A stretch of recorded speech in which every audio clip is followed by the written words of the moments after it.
아버지 하나님, 저희 삶의 모든 것이 오직 하나님의 은혜였음을 고백합니다. 주님의 은혜를 사모하며 오늘도 하나님 사랑받는 아들, 딸들, 아버지 말씀 기다리며 주님 앞에 엎드립니다. 생명 말씀으로 사랑하시는 자녀들의 심령을 새롭게 하여 주시옵소서. 거룩하신 손길로 그 심령을 어루만져 주시옵소서. 아버지 하나님, 세우신 말씀의 종을 붙드시고 성령님 주장하시어 아버지의 말씀을 순전하게 담대히 전하게 하여 주시옵소서. 우리 구주 예수 그리스도의 이름으로 기도드립니다. 아멘. 할렐루야. 아멘. 가정의 달을 맞아서 각 주간 관련되는 주제에서 시작하였지만 결국 지금 5월달 계속 나누고 있는 주제는 은혜 그리고 은혜의 감사함이었습니다. 이제 오늘도 그 연장선에서 지금 저희가 새벽에 함께 보고 있는 민수기 말씀에서 출발해서 우리에게 주시는 하나님의 믿음의 핵심에 대해 생각해 보고자 합니다. 오늘 본문 말씀은 소위 아론의 축도라고 불리는 그러한 말씀입니다. 우리가 축도라고 하면 더 익숙한 내용이 있으시죠? 그것은 고린도 후서 13장 13절 말씀인데 사도 바울이 고린도 후서 서신을 맺으면서 성도들에게 축복한 그 문구가 삼위일체 하나님의 그 은혜와 경륜이 압축적으로 잘 담겨 있는 것이기에 예배 때 축도의 말씀으로 사용되고 있습니다. 주 예수 그리스도의 은혜, 하나님의 사랑, 성령님의 교통하심.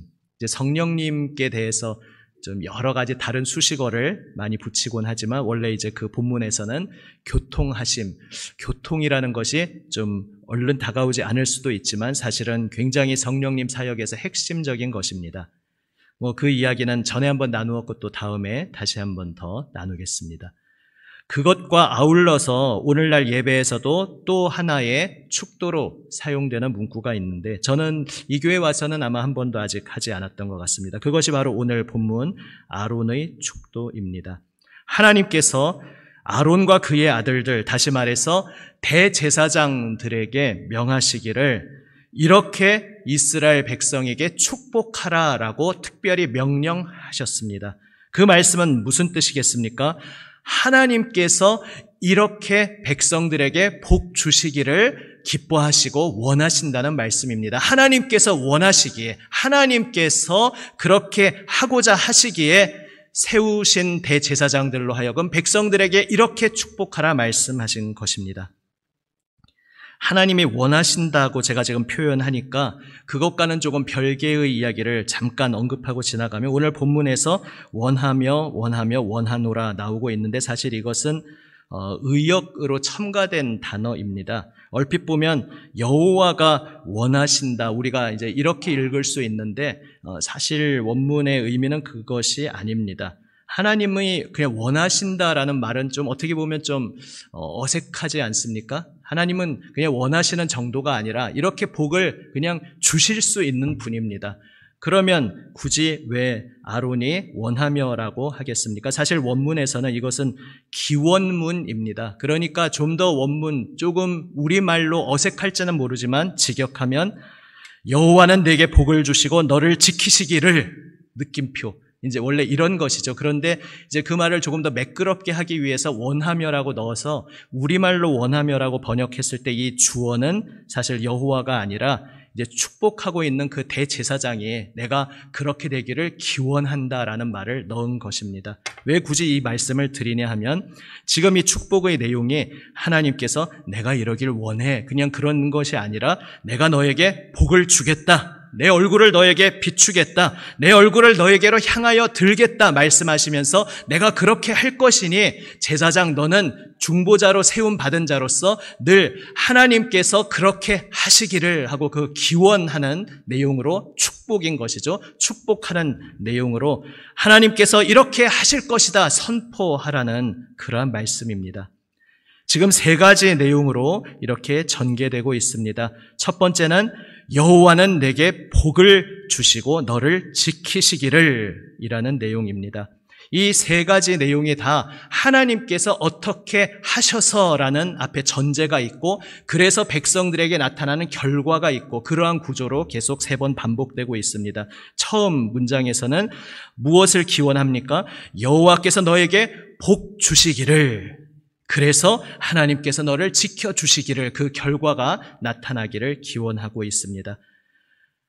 하나님께서 우리에게 복 주시는데, 우리에게 복 주시기를 기뻐하시는 하나님께서 우리에게 복을 주실 때 그 나타나는 결과가 하나님께서 우리를 지켜주신다는 것입니다. 사실 지켜주신다는 말은 그 뒤에 2번째, 3번째 이어지는 말보다는 훨씬 우리에게 직관적으로 쉽게 다가오는 단어이기에 굳이 부연 설명이 필요 없지만 그래도 세 문장을 다 그렇게 할 것이기에 여기서 지켜주신다는 것이 성경의 문맥 속에서 정확히 어떤 뜻인가 보고자 합니다.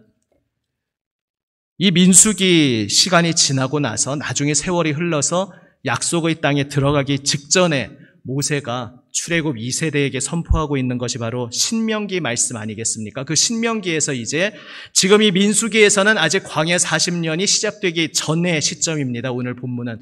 그러나 이제 우여곡절 끝에 광야에서 40년을 헤맨 후에 이제 40년 후에 드디어 기다리던 약속의 땅에 들어가기 앞서서 모세가 그 40년을 회고하는 것이 신명기입니다. 회고하는 내용 속에 당연히 하나님께서 40년 동안 이 아론의 축도처럼 이렇게 해주셨다라는 고백이 나오지 않겠습니까? 그래서 우리는 신명기에서 이 내용들을 찾을 수 있습니다. 먼저 신명기 8장 3절 4절 말씀입니다.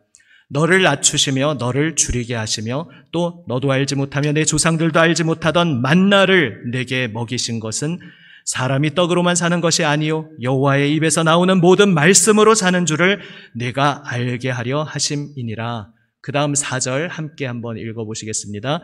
이 40년 동안에 내 의복이 헤어지지 아니하였고 내 발이 부르트지 아니하였느니라. 아멘. 그 거칠고 메마른 광야를 통과하고 있는데 40년 동안 의복도 헤어지지 않고 발이 부르트지도 않았다. 그것만이겠습니까? 대표적으로 말씀하시는 것이죠. 그 정도로 하나님께서 그 백성을 자신의 자녀 보호하시는 그 사랑으로 지켜주셨다는 것입니다. 무엇보다도 먹어야 잘 수 있는데 만나를 내려주심으로써 앞으로 약속의 땅에 들어간 후에도 내가 땀 흘려서 농사지어서 수확하는 것 같지만 이 모든 것이 하나님께서 양식을 주신 것이로구나. 그것을 가슴 깊이 뼈저리게 깨닫고 그 고백으로 늘 살 수 있도록 아무것도 없는 광야에서 이것을 가르쳐 주신 것이죠. 광야 학교에서 이것을 가르쳐 주셨습니다. 지금 똑똑히 보지 않았느냐? 아무것도 없는 자리에서도 내가 하늘에서 떡을 내려주었다. 앞으로 농사를 짓고 살아가는 너의 노력으로 땀 흘려 일하고 모든 것을 거두어 드릴 때도 그것은 내가 은혜로 선물로 주는 것임을 기억하여라 말씀하고 계십니다. 바로 이렇게 일용할 양식을, 우리 주기도문의 내용처럼 일용할 양식을 주시고 의복도 헤어지지 않고 발이 부르트지도 않는, 여기에서 단적으로 나타나듯이 우리의 모든 삶의 일거수일투족을 지켜주신 것, 바로 이것이 아론의 축도에서 지키신다라는 의미입니다.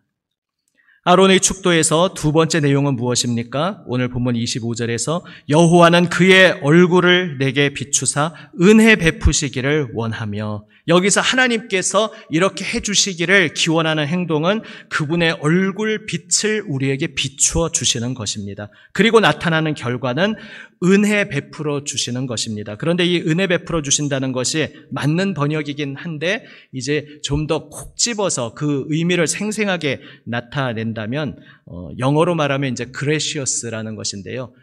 자애롭게 자비를 베풀어 주신다, 그러한 뜻입니다. 여기서 은혜 베푸시기를. 그러니까 맞기는 맞는데 이제 우리가 은혜라고 하면 굉장히 광범위하게 생각하기 때문에 이제 또 부연 설명을 드립니다. 하나님께서 은혜 베푸신다, 자애롭게 대해 주신다. 무슨 이야기겠습니까? 아무 공로 자격 없는 우리지만 그러한 우리에게 자비로, 긍휼로 자애를 베푸시며 늘 은혜로 대해 주시는 그 결과가 나타날 것을 기원하고 선포하고 있습니다. 하나님께서 그 얼굴을 우리에게 빛으로 비추심으로 인해 일어나는 일입니다. 이것을 신명기에서는 이렇게 고백하고 있습니다. 신명기 9장 5절 6절 말씀입니다. 내가 가서 그 땅을 차지함은 내 공의로 말미암음도 아니며 내 마음이 정직함으로 말미암음도 아니요 이 민족들이 가나안 민족들이 악함으로 말미암아 내 하나님 여호와께서 그들을 내 앞에서 쫓아내심이라. 여호와께서 이같이 하심은 내 조상 아브라함과 이삭과 야곱에게 하신 맹세를 이루려 하심이니라. 그러므로 내가 알 것은 내 하나님 여호와께서 내게 이 아름다운 땅을 기업으로 주신 것이 내 공의로 말미암음이 아니니라. 너는 목이 곧은 백성이니라. 아멘. 말씀드렸듯이 지금 신명기는 드디어 부푼 기대를 안고 약속의 땅, 그 복된 자리로 나아가는 설레는 자리 아니겠습니까? 그런데 꼭 찬물을 끼얹기라도 하시듯이 너는 목이 곧은 백성이다 말씀하십니다. 왜 좋은 날 굳이 속된 말로 싸하게 만드는 왜 이런 말씀을 하시는 것이겠습니까? 그 40년 광야 동안 그 조상들과 그리고 그들 자신에게 뿌리 깊이 배어있는 자신들의 실체를 제대로 깨닫고 있어야 한다는 것입니다. 하나님께서 이제 약속의 땅을 주시는데 광야에서 결국 다 쓰러져 죽은 출애굽 1세대는 물론이거니와 그 후손들인 출애굽 2세대도 우리가 하나님 앞에 이렇게 진실했기에 이렇게 성실하게 착하게 잘 살았기에 이 약속의 땅을 받게 되었습니다. 이렇게 고백할 수 없다는 것입니다. 오히려 그들은 목이 곧은 백성으로서 마땅히 당연히 받을 자격이라고는 오직 하나님의 심판밖에 없는 그러한 백성들이었습니다. 이것을 우리 성경 전체의 맥락에서 우리가 교리로 고백하는 것이 바로 모든 인간이 죄인이라는 고백입니다. 바로 우리가 하나님 앞에서 드리는 고백입니다. 하나님, 저는 목이 곧은 백성입니다. 제가 예수 그리스도 십자가 보혈 은혜로 구원받은 것은 말 그대로 예수님께서 피 흘려주신 은혜 때문이지 저에게 무슨 공로나 자격이 있어서가 아닙니다. 우리도 마찬가지로 고백하게 됩니다. 쫓겨나는 그 가나안 민족들의 그들의 악함 때문에 그들이 징벌을 받아서 쫓겨나는 것이지 사실 따지고 보면 이스라엘 백성도 그리 다를 바 없다는 것입니다. 그래서 경각심을 일깨우시는 것이죠. 그래서 그 전후 문맥에서 보면은 약속의 땅에 들어간 후에 하나님 기뻐하시는 빛의 길로 행하라는 말씀을 계속하십니다. 그렇지 않고 이 쫓겨났던 이방 족속과 똑같이 살아간다면 그들을 쫓아냈듯이 내가 너희도 쫓아낼 것이다. 계속해서 하나님께서 경각심을 일깨워 주십니다.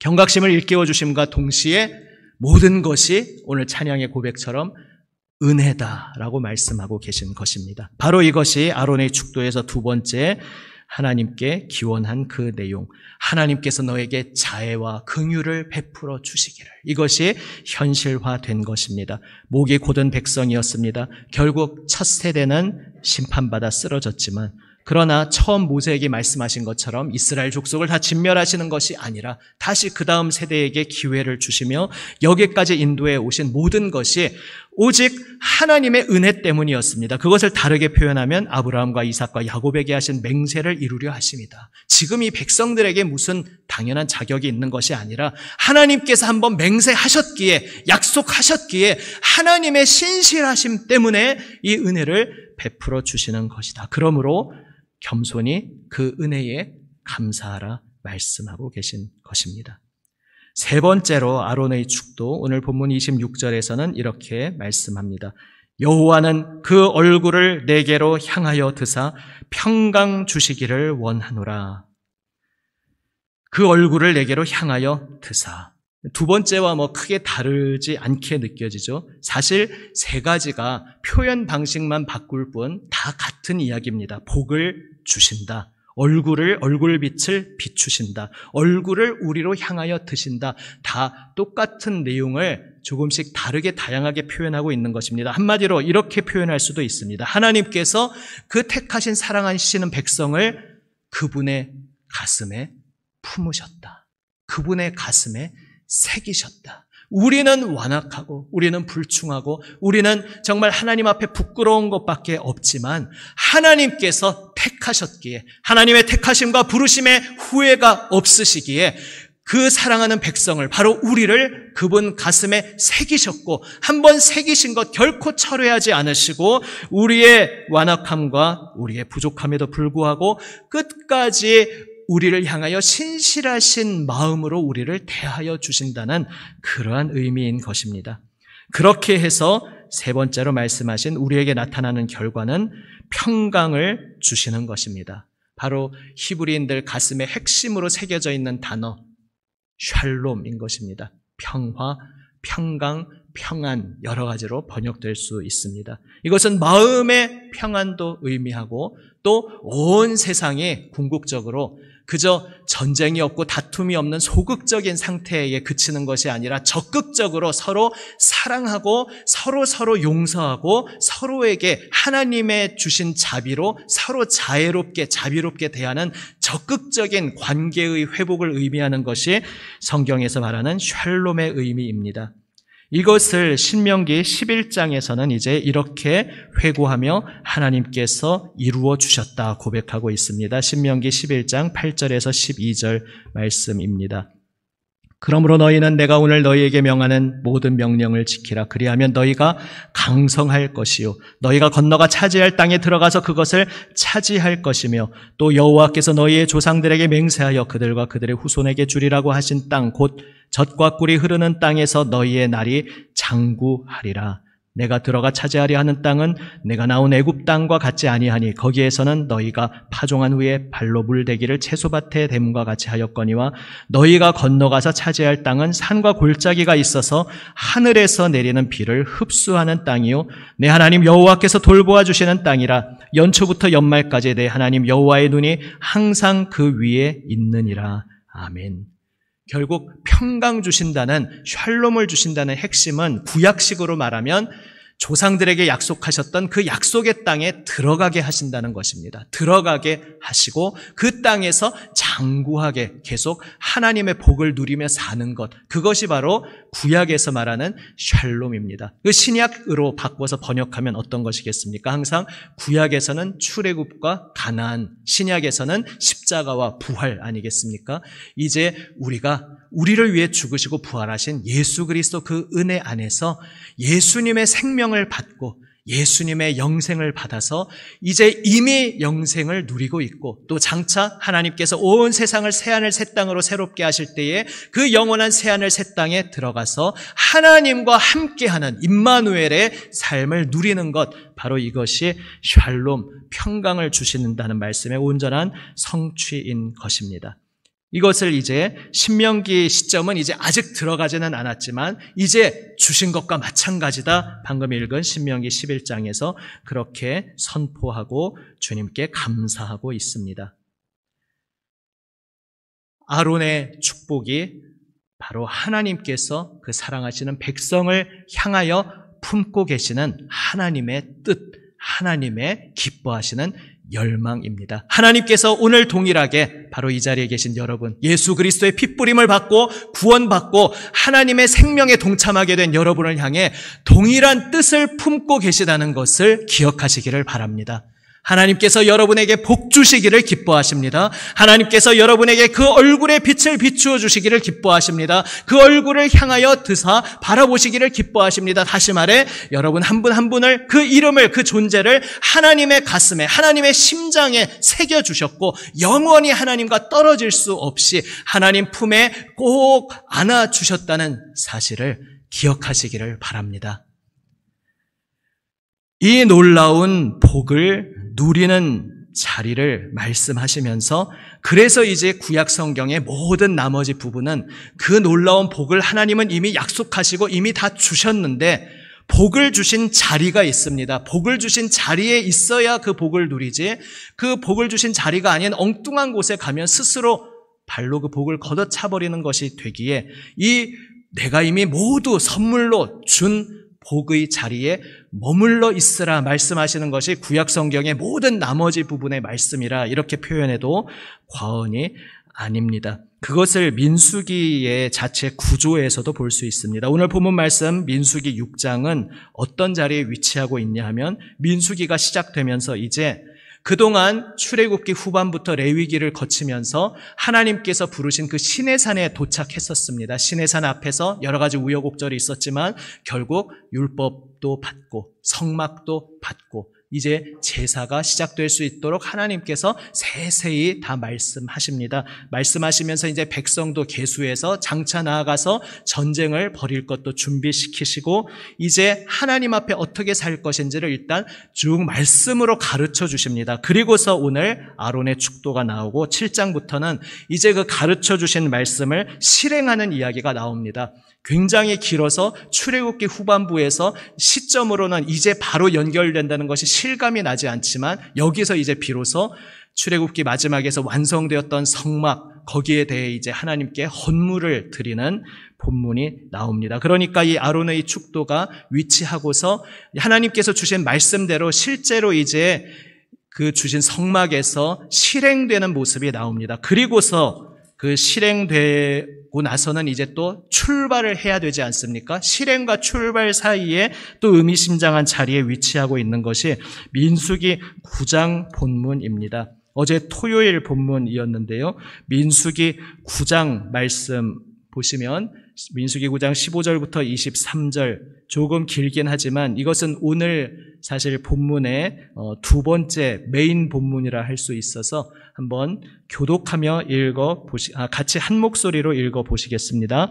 성막을 세운 날에 구름이 성막 곧 증거의 성막을 덮었고 저녁이 되면 성막 위에 불 모양 같은 것이 나타나서 아침까지 이르렀으되 항상 그러하여 낮에는 구름이 그것을 덮었고 밤이면 불 모양이 있었는데 구름이 성막에서 떠오르는 때에는 이스라엘 자손이 곧 행진하였고 구름이 머무는 곳에 이스라엘 자손이 진을 쳤으니 이스라엘 자손이 여호와의 명령을 따라 행진하였고 여호와의 명령을 따라 진을 쳤으며 구름이 성막 위에 머무는 동안에는 그들이 진영에 머물렀고 구름이 성막 위에 머무는 날이 오랠 때에는 이스라엘 자손이 여호와의 명령을 지켜 행진하지 아니하였으며 혹시 구름이 성막 위에 머무는 날이 적을 때에도 그들이 다만 여호와의 명령을 따라 진영에 머물고 여호와의 명령을 따라 행진하였으며 혹시 구름이 저녁부터 아침까지 있다가 아침에 그 구름이 떠오를 때에는 그들이 행진하였고 구름이 밤낮 있다가 떠오르면 곧 행진하였으며 이틀이든지 한 달이든지 1년이든지 구름이 성막 위에 머물러 있을 동안에는 이스라엘 자손이 진영에 머물고 행진하지 아니하다가 떠오르면 행진하였으니 곧 그들이 여호와의 명령을 따라 진을 치며 여호와의 명령을 따라 행진하고 또 모세를 통하여 이르신 여호와의 명령을 따라 여호와의 직임을 지켰더라. 아멘. 긴 본문이지만 특별히 같이 눈으로 확인해 보시자 같이 읽었습니다. 읽으시면서 혹시 조금 여담이지만 성경을 읽을 때 어떤 불순종이란 뜻이 아니고요. 좀 새롭게 보기 위해 삐딱한 시선으로 한번 보는 것이 굉장히 또 도움이 될 수가 있습니다. 혹시 삐딱한 시선으로 잘 보시는 분 느끼셨습니까? 굳이 19절 이후 내용이 왜 있을까? 18절 정도까지만 해도 지금 말씀하고 있는 내용이 충분히 다 전달이 되었습니다. 그런데 굳이 19절부터는 무슨 이야기를 펼치냐 하면은 그 말을 다시 반복하고 아주 구구절절 이야기하고 있습니다. 잠깐 몇 시간 동안만 머물렀다가 기둥이 움직여도 몇 시간밖에 안 됐어도 다시 따라야 했고 어떨 때는 그것이 이틀, 어떤 때는 한 달, 어떤 때는 1년, 그냥 예측할 수가 없는데 잠깐만 머물러 있으면 잠깐 있고 또 오래 머물러 있으면 또 그대로 머물러 있고 그대로 행했다는 부연 설명을 굳이 구구절절 이야기하고 있습니다. 이 구절을 읽을 때면 저는 개인적으로 이제 먼저 하나님 영원한 안식의 품으로 안긴 저 막내 외삼촌 분이 생각나는데요. 아직 저 어릴 때 이제 이 성경 말씀에 대해 묵상한 것을 막 이렇게 눈을 반짝이시면서 막 웃으면서 너무 재밌어 죽겠다는 식으로 표현하시면서 이렇게 들려주신 것이 생각납니다. 제가 그 내용은 뭐 새벽에 한두 번 나눈 적이 있었는데요. 야, 너무 재밌지 않냐? 예를 들어서 이 본문에는 그렇게 표현되어 있지는 않지만 그 백성들이 야, 어제 기껏 힘들게 혹시 뭐 캠핑 같은 거 가보셨습니까? 그 작은 텐트 치는 것도 엄청 고되고 쉽지 않은데 이렇게 자기들 진영 힘들게 말뚝박고 다 진치고 성막도 다 펼치고 했는데 갑자기 다음날 구름 기둥이 움직입니다. 헐, 이럴 거면은 그냥 하루 노숙하라고 하시지. 이러고 이제 그 다음에 이렇게 진영 이제 하루 동안 진행을 했다가 다시 또 구름 기둥이 머뭅니다. 이렇게 한번 머리를 굴려보는 거죠. 야, 이거 또 하루 만에 또 진행하면은 너무 피곤한 거 아니냐. 한번 천막을 치지 말고 하루 기다려보자. 뭐 이렇게 상상을 이제 외삼촌이 해보시는 거죠. 그러고 있는데 천막 안 쳤는데 막 하루가 지나고 이틀이 지나고 일주일이 지나도 구름 기둥이 그대로 머물러 있으면 아이고야 우리가 착각했다 그러고 열심히 말뚝 박았는데 그 다음날 구름 기둥이 움직인다 그러면 얼마나 황당하겠습니까? 물론 오늘 본문에 백성들이 그런 식으로 머리를 굴렸다 이런 얘기는 있지 않습니다. 그런데 구구절절 이야기하고 있는 그 맥락에 이런 재밌는 장면을 사실 암시하고 있습니다. 백성들 입장에서 언제 기둥이 움직일지 알 수가 없습니다. 알 수 없지만 하루 만에 구름 기둥이 다시 움직이든지 1년 내내 머물러 있든지 하나님께서 행하시는 대로 그대로 따라서 우리 복음성가 가사처럼 주님 말씀하시면 내가 나아가리다. 주님 뜻이 아니면 내가 멈춰서리다. 주님께서 행하시면 나도 행하고 주님께서 멈추시면 나도 멈추는 그 기이한 이상한 리듬을 훈련시키셨다는 것입니다. 그것이 정말 구구절절 강조한 듯이 실제로 그랬겠구나 생각하게 됩니다. 이틀 만에 움직이실 수도 있었고 1년 동안 시내산 앞에서 그러했죠. 1년 동안 머물러 있으실 수도 있었습니다. 알 수 없었습니다. 그러나 하나님께서 행하시는 그대로 그저 따를 뿐이었습니다. 이것을 통해 이 광야 학교에서 무엇을 훈련시키신 것입니까? 바로 이것이 아까 앞서 읽었던 신명기 11장 말씀처럼 내가 오늘 너희에게 명하는 모든 명령을 지키라. 그것을 몸으로 온몸으로 체험하는 훈련의 장이었던 것입니다. 그것을 이제 우리가 신명기 6장 쉐마라고 뒤에 이어지는 말씀 바로 그 앞에 있는 신명기 6장 1절에서 3절 말씀에서 이 하나님의 대원칙을 보게 됩니다. 신명기 6장 1절에서 3절 말씀입니다. 이는 곧 너희의 하나님 여호와께서 너희에게 가르치라고 명하신 명령과 규례와 법도라. 너희가 건너가서 차지해야 할 땅에서 행할 것이니 곧 너와 내 아들과 내 손자들이 평생에 내 하나님 여호와를 경외하며 내가 너희에게 명한 그 모든 규례와 명령을 지키게 하기 위한 것이며 또 내 나를 장구하게 하기 위한 것이라. 이스라엘아 듣고 삼가 그것을 행하라. 그리하면 내가 복을 받고 내 조상들의 하나님 여호와께서 내게 허락하심 같이 젖과 꿀이 흐르는 땅에서 내가 크게 번성하리라. 아멘. 이 말씀대로 하나님 말씀에 순종하는 그것이 이제 은혜로 거저주신 그 약속의 땅에서 장구하게 살 수 있는 비밀이었습니다.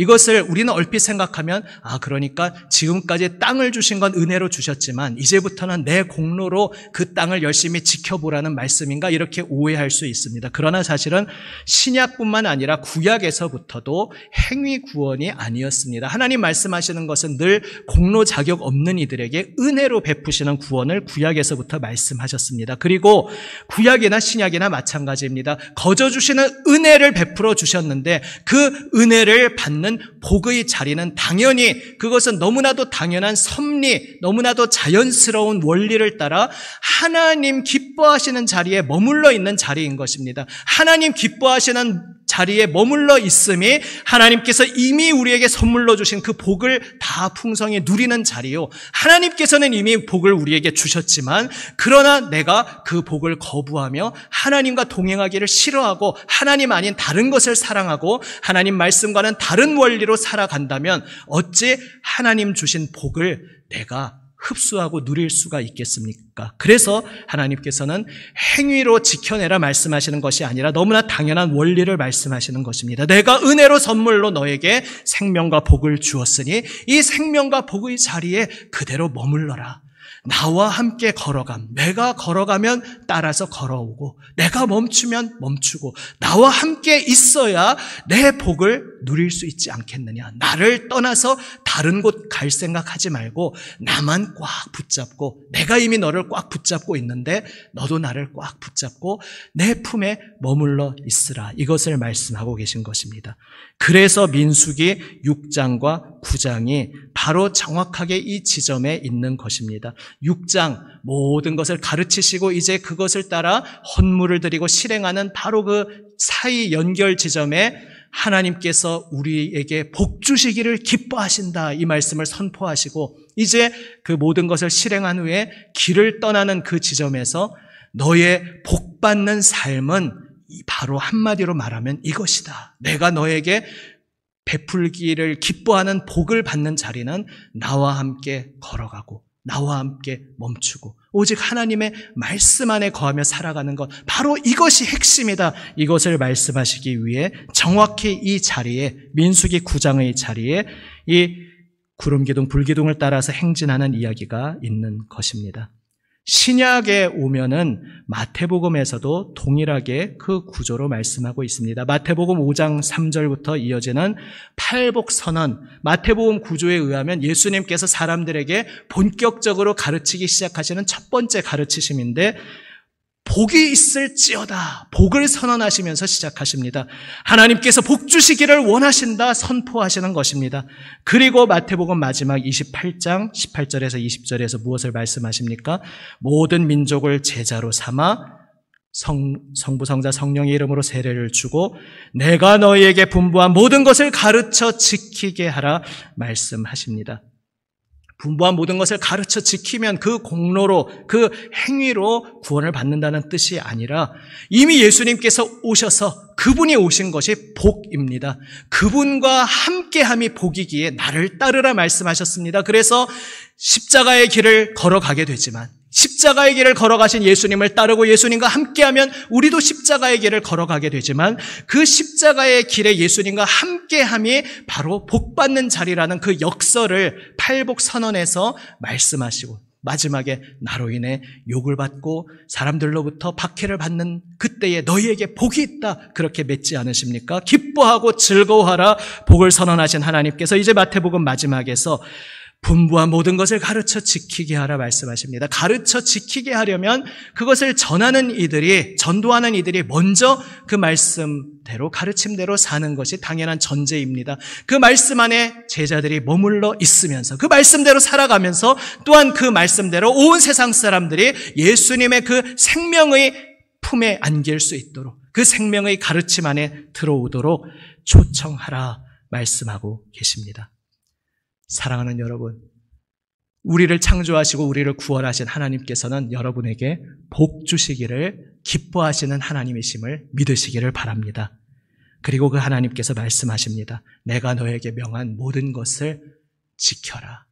내가 너에게 베푼 모든 복된 그 자리에 머물러 있으라. 오직 그 마음을 내게로 향하고 나를 붙잡고 내가 걸어가면 따라오고 내가 멈추면 멈추고 모든 것을 내 감정, 기분, 내 상황에 따라서 결정하지 말고 하나님의 인도하심 앞에 엎드려 주님의 인도하심, 성령의 인도하심을 따라 십자가의 길로 따라오라 말씀하고 계십니다. 그 자리에 참된 영생의 복이 있다. 우리 주님께서 분명히 약속하여 주셨습니다.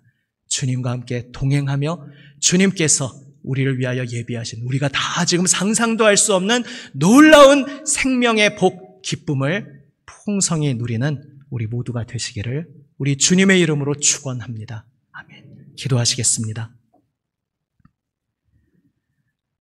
아버지 하나님, 모든 것 은혜임을 고백합니다. 은혜로 저희를 구원하여 주셨음을 감사드립니다. 주님께서 주신 이 생명의 복된 자리에 머물러 있음도 오직 주님의 은혜의 손길로 인한 것임을 고백합니다. 주님, 목이 뻣뻣한 저희 옛사람 십자가에 못 박혀 죽게 하셨사오니 오직 이제 주님 말씀 앞에 엎드려 주님 따라 걸어가게 하여 주시옵소서. 내 감정, 기분, 상황에 따라 정하지 아니하고 나에게 말씀하시는 주님을 따라 주님 나아가시면 나아가고 주님 멈추시면 멈추며 늘 주님 말씀 앞에 엎드리는, 그래서 그 가운데 주님께서 예비해 두신 풍성한 생명의 복을 누리는 우리 모두가 되게 하여 주시옵소서. 우리 구주 예수 그리스도의 이름으로 기도드립니다. 아멘.